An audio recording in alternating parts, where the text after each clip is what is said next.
welcome to the Pig and Whistle Tales from Azeroth. As always here at the Pig and Whistle Inn in Stormwind, I go through a variety of subjects with regards to World of Warcraft. So grab a bottle or a pint, sit back and enjoy. This episode we will be reintroducing? No. Retelling? No. We'll be going over Plunderstorm once again. I've forgotten the word. I don't know what I was trying to say previously. But we'll be going over Plunderstorm again, as I've had the chance to test it. I can tell you pretty much most of the abilities, if it's any fun, what the problems are with it, you know, what's good during late game, the renown, the rewards, you know, absolutely everything covering it, now that I've gotten a chance to actually have a go myself at the game mode. You know, being on EU, it's a bit rough, and I get it a day later, so, you know, all I can do is watch. But as always, we have the weekly news. Basil, Zakali Elders, and Aerostar are your weekly world bosses for the week. They are located in Azure Span, the Zaralak Caverns, and Emerald Dream. Battlegrounds are your bonus event for the week. You get more honour for competing in Battlegrounds, and it's as simple as that. We have Shadowpan Showdown as your weekly brawl. That's the one. This is essentially a 6v6 in the Shadowpan Monastery arena, and you have to kill the opposition's boss in order to win. But the opposition can kill you at the same time, and you have to be within a circle to activate the boss. So it's kind of a PvE/PvP mode. It's good fun, and it's definitely worth a try. Then you have, as your mythical fixes, Storming, Bursting, and Fortified. Storming, essentially they summon small hurricanes, and you just want to move away from them. They aren't really that damaging, but they are annoying. Bursting, whenever you finish and kill a mob, they essentially burst on death, and they release a stack of bursting. This stack can go up indefinitely, and it really does hurt when it gets to higher stacks. So use defensives, kill everything at the same time, and then use a master spell, or just kill stuff, wait for the stacks to fall off, and then you can finish off the rest of the pack. Fortified is your final affix, and this is the non-boss enemies and the minions they summon have increased health and damage, so make sure you bring a talent build that can accommodate for that. But let's get into Plunderstorm. So, Plunderstorm is the latest game mode that Blizzard have released. And essentially what it is a battle royale type World of Warcraft game.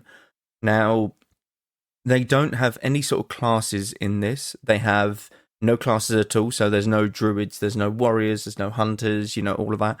They simply load you in, and all you have is a melee attack and a health potion.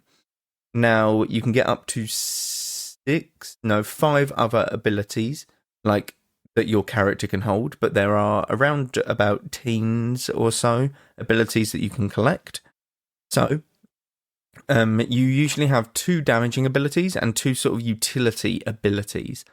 And these utilities can be anything from a Night Fae to a Vanish, and the damaging abilities can be anything from a giant star bomb to a simple arrow. Now, they all have their own damage, and they all have their own uses and combos and stuff, but I will be going over all of them and giving my kind of 2 cents on them. So let's start off with the damaging abilities. You have Starbomb. Now, Starbomb is a giant explosion that you cast for 2 seconds, and it does a lot of damage and drags people into the center of it. It's not bad. The only downside to it is you need something to lock people down, and I'll get to that a bit later. But if anyone has sort of movement abilities or a Night Fae or anything like that, they will be getting out of your Starbomb, and then it makes it pretty much useless, to say the least. But I think it is a very good spell that will be comboed a lot. It is very much meant for a combo like ability, Starbomb, more so than anything else. I would give it quite a decent, 6-7 out of 10. You just need the items around it to make it, worthwhile, essentially. And then we have, I forget the name of it, I think it's Manosphere, but I always call it Arcanosphere because it is Arcanosphere from actual WoW. Essentially, you channel a Manosphere and it grows in size over the course of 3 seconds. And obviously, the longer you channel it, the more damage it will do. So when you fire it out, it is a projectile, so it is moving across the ground at a decent pace. But you have to aim it, you have to lead the shot if people are like quite far away, stuff like that. It's decent damage. You can use it to peel people off of your teammates. You can use it to get some distance if you knock people back with it. And it does decent damage. It's a very solid spell. It's nothing that you're like, yes, I can't believe I got this. It doesn't really combo with anything. That's the thing. Again, you can like CC people and then combo it. But Star Bomb's just going to be the better combo.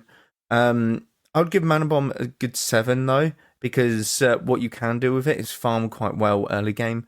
And I think that it is just all round a very decent damaging ability, even in late game. Then you have the Smack Roll. Now, a lot of people who have played Plunderstorm know about the Smack Roll. It's a fish. Slap people with a fish. It's, in my opinion, awful. It's one of the worst abilities in the game. That's in my opinion. A lot of people like it, but what it does, you smack people, do some poison damage, and I think it ticks poison damage at the same time. So it's a dot, essentially. It is a dot. I don't like it. I don't like how it has to be within melee, like a very close melee. I think that it's very niche use, to be honest. And whenever it drops first, like off of the first mob or rare that you kill, I'm always like, oh god, this is going to be a rough game. You know, that kind of deal. Yeah, I would have to give this a 2. I really don't enjoy the smack roll. I don't think many people do. I think that it would need a little bit of a change somehow, but I don't really know how. I know that they've already buffed it, which is quite funny, but I still think that it's not great, to be honest with you. They buffed the cooldown, I believe. So it was 7 seconds, now it's like 5.5. So you can just slap people with fish more often, essentially. The next one is Searing Axe. Now, what Searing Axe is essentially an axe. What you do, it is kind of like the smack roll, but it's a bigger radius, from what I believe. Not a massive radius, a small radius in a cone in front of you, but it just does more consistent damage, essentially, because of that. I would give the axe actually a quite decent 8 out of 10. I think it's a very good ability. You trade off being in melee with the person for the damage that the axe provides. It's got a decent cooldown. I think that it's very solid, the axe. I think that it's one of the better abilities in the game. But there's not much to it. It is a very simple ability. It's very much you hit the axe, you do a decent chunk of the enemy's health as damage. Like, there's nothing more to it, really. Next, we have the Rhyme Arrow. What this arrow is essentially it's shit at the beginning, but if you manage to get this at max level, it's a 4-second arrow that you can fire from obviously about 30 to 40 yards. I forget which it is. And it does a decent amount of poke damage. At 4-second cooldown, it's crazy. So actually, I had an interaction with the Rhyme Arrow. You can get an item that reduces your cooldowns. It's like a time skip thing. So it puts this like golden circle on the ground, and if you stand in this circle, it reduces your cooldowns by like 300%. So you can arrow, and then literally the next global you can arrow, then you can arrow, and this is like less than a second. So you're firing about 2 arrows a second, and if they're doing about 15, 20, however much damage it does, I think it's about 20. Yeah, okay, we'll take it at level 10 because level 10 is maximum, like for the players. If you're hitting a level 10, they have 244 health. And if you're using an arrow, it does about 28 damage, an arrow. So you're firing 2 arrows within 1 second. You're doing 56 damage a second. And that's really good. If they are staying in range of you for about a few seconds, you've probably killed them with this Rhyme Arrow. Now, that's the only purpose that I see for it. You can go for a really big poke build and, just go for long range, poke them out kind of deal. Or you can go for the all-in, axe and stuff. But in my opinion, the arrow's not bad. You just need it leveled. That's the problem with it. So I would give it a 5 out of 10, because if it isn't max level, it doesn't have the splash damage, the AoE damage, and it's not doing great damage, in my honest opinion. So a 5 out of 10, I think, is fair for it. Next, we have Holy Shield. What Holy Shield does is essentially you throw out a shield. Think of it as Avenger's Shield for Paladin, but it doesn't lock onto the target. So you throw it within the direction that you're facing, and when it gets to a certain point, you can activate it again. And this activation will cause a giant consecration on the ground, and this deals damage. It leaves a consecration, but I don't think the consecration deals damage. I think it slows enemies, if I'm not mistaken. But essentially, the shield can hit twice. So the shield is flying. You hit someone with it as it's going out from your character, and then you detonate it for the consecration damage, and then the shield flies back to you and can deal damage that way. So 3 instances of damage from this Holy Shield, which adds up quite well. It's decent at clearing some PvE mobs and stuff like that. It's good poke, but you have to land it. It is a tough ability to land. So I would give it a decent 6 out of 10, 6, 7 maybe actually. It's a very solid ability, to say the least. And the last damaging spell, if I'm not forgetting any, is Slicing Winds. Now this one is my personal favourite. The reason it's my personal favourite is because it's a movement ability as well as a damage ability. So, what Slicing Winds does, the longer you channel it, the further you move. Now, that's just based on movement. If you hit people with the slicing ability, it does a set amount of damage, if I'm not mistaken. Now, the damage isn't really great. It feels like a bit wonky when you do like the higher sort of ends of the Slicing Winds. So it's an empowerment spell. So first empowerment, you don't go very far, but you still do the max damage. Second empowerment, you go a bit further, still do max damage. Third empowerment, further than the second, max damage. And then fourth, you go flying off the map and essentially you're out of range of everything and into the storm. But still max damage. It feels like it doesn't hit when you do like the third and fourth tier and get the most range. So that might be what is it? I forget. But it might be a downside to it, or not a downside, but a sort of makes sense because you don't want to be having the most mobility and doing damage at the same time. You want a balance between, should I do damage with this or should I use it for mobility? But the reason I like it is because of the mobility. I like having the chance to run away, to engage if I need to do multiple different things. And it is a decent ability in itself when you use it for the damage. As sort of an execute, it'll do about 30 odd damage, I think, 30 to 40, I'm not too sure. But it is very good still, and I would very much recommend Slicing Winds. I would honestly give this an 8. I would give this an 8 out of 10. I think it's very useful in every aspect of the game, and I think there is one that you would want to try and play around with. Now the utility stuff. So we'll start off simple with a Vanish. This Vanish TPs you about 10 yards in front of you and puts you in stealth. What this does, essentially, is what it says on the tin. You just want to run away, disengage with this ability, use it to juke certain abilities, like a mana sphere or a star bomb or anything like that, and you want to use this defensively or to kite your enemies when they are doing their damage. It's very good, very solid. The stealth is obviously always good because stealth in a MMO is very strong. I would give this a good 7 out of 10. I think the downside to it is that the higher levels are very useful because of the cooldown reduction. You don't want like 20-second Vanish on your bars, really. It's not too great. There's other bits and bobs that you can use to do that. So, yeah, a 7 or an 8 out of 10 is very solid. The next one is Fae. This is simply your soul shape ability from the Night Fae Covenant. Essentially, you don't teleport 10 yards in front of you, though. You just simply turn into a Fae. You have immunity to damage. You can trinket out of any form of stun, any root, etc. with this Fae form as well. And you are running at a increased movement speed. I'm not sure what movement speed, but I think it's about 100% for 2 seconds or something. It doesn't last long, so you've got to use it at certain intervals in time to get the most out of it, but it is still a very, very strong disengage ability and a defensive ability, in my honest opinion. I would give it might be a 9 out of 10. It's probably up there with one of the best abilities in the game because of what you can use it for. and what it provides with the immunity, with the CC immunity, with absolutely everything, to be honest with you. Next, you have Lightning Bulwark. I never understood how you say that word. Bulwark? Yeah, we'll go with that one. Essentially what this is you channel a shield for 2 seconds, and any damage that happens to hit this shield, you gain a burst of speed, damage increase, damage reduction.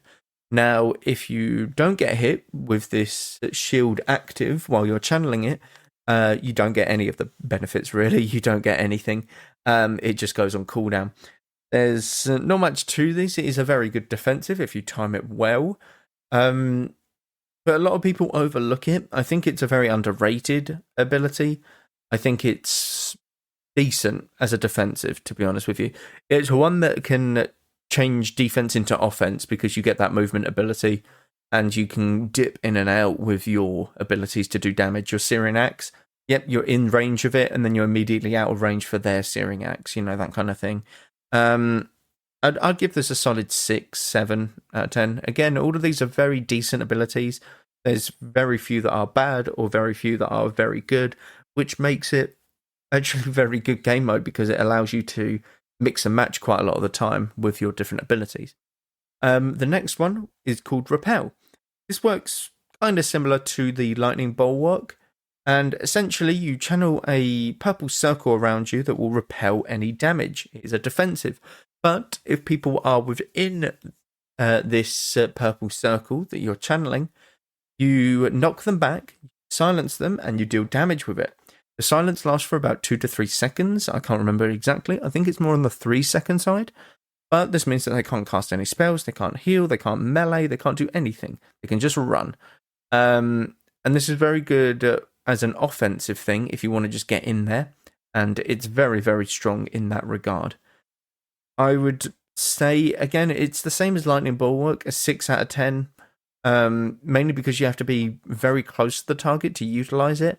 So a lot of people that are playing poke damage, you're not really going to get use out of it. That means in solos, it's probably not something that you want to pick up because I would imagine solo is very much poke damage, stay away, don't get in there and go crazy. There are 2 that I missed on the offensive ability side. I completely forget the name of this one, but it is a shaman ability. It's called like Elemental Overload, I think, something along that line.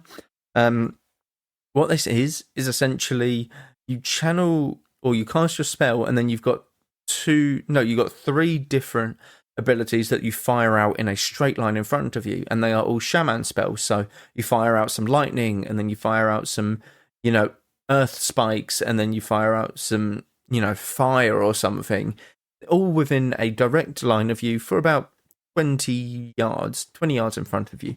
It's a decent ability, decent poke damage, but it is a projectile. And again, with projectiles, people can dodge it relatively easily if they are at the end of this projectile, because they can see it coming, and if they are good enough to. Now, this one is very good poke damage. It's very good for cleaning mobs up, to be honest with you. So in that regard, I would have to say a 5 out of 10. I don't think late game and killing people, you're going to do much with it. But, it's still a decent ability early game. And the second one is Earthbreaker. This one is while you're channeling it, you put a circle around you. And essentially what the circle does, if people are in it, it will knock them up and stun them for 2 seconds. It does decent damage. The only problem is it's like Repel, and you've got to be within a certain distance, and that distance is near enough melee. It's about 15 yards around your character, something like that. So people with any sort of movement can just simply run out and dodge it. That's the downside to it, so you do need it to combo stuff. So I'd give it's personally better than the elemental one that I said previously, but I'd give it a 6. It's a very solid ability if you can land it, but the problem is landing it. That is the problem.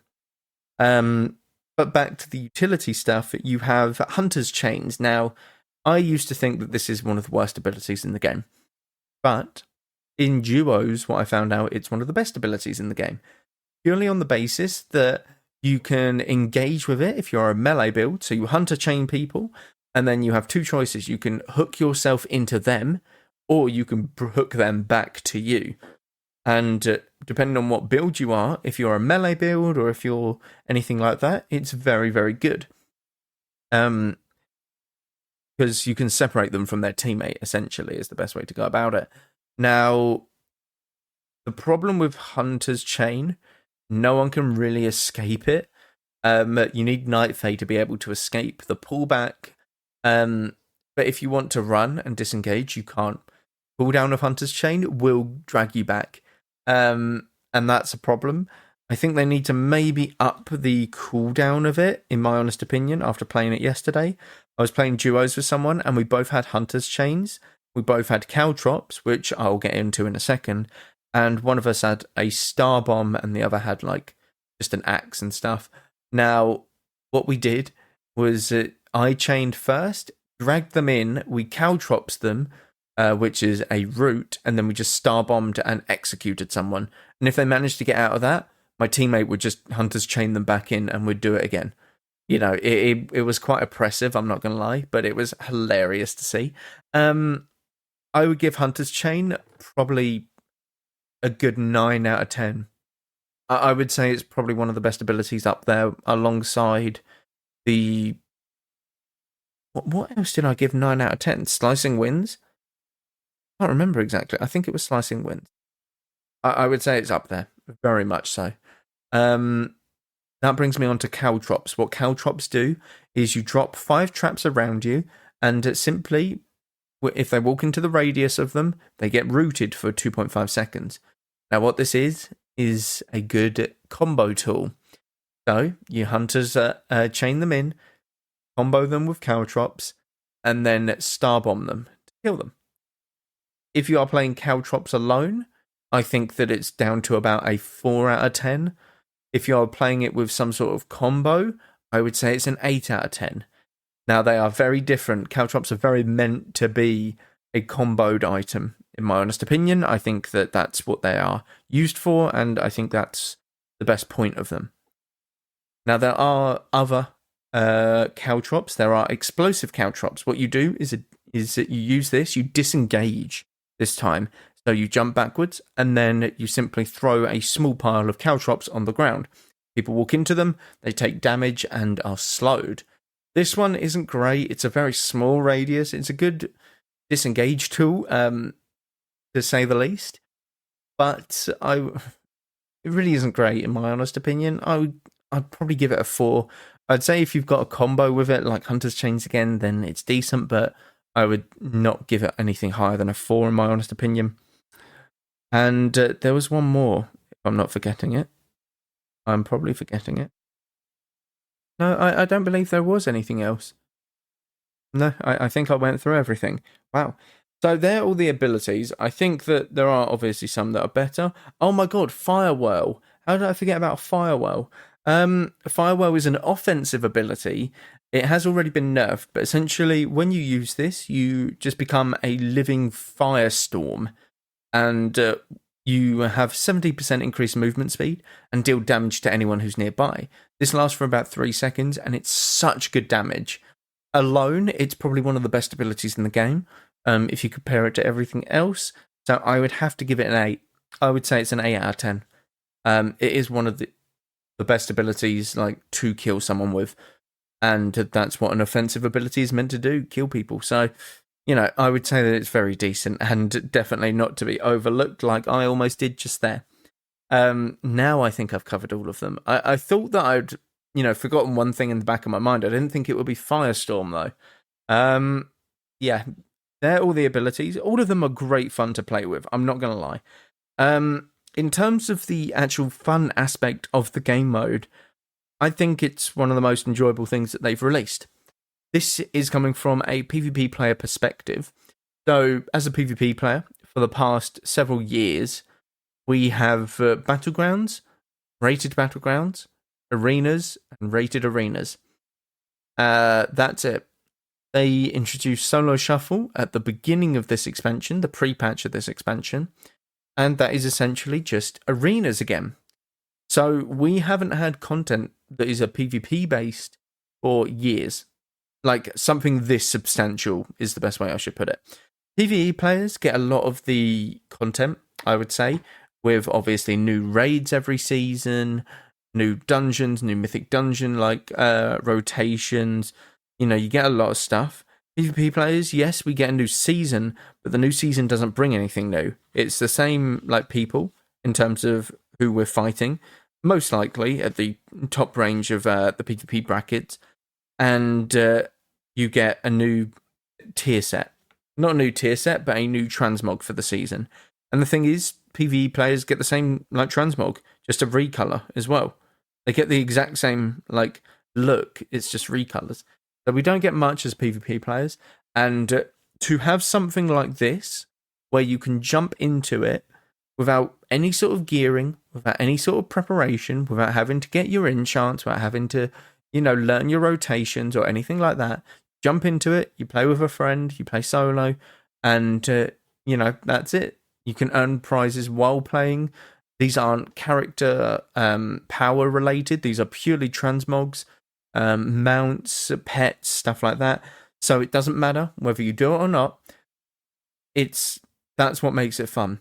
It's a game mode that's not meant to be taken seriously. It's a game mode that's meant to be, taken lightheartedly, and you enjoy and just have fun with your friends or whoever you're playing with. That kind of deal.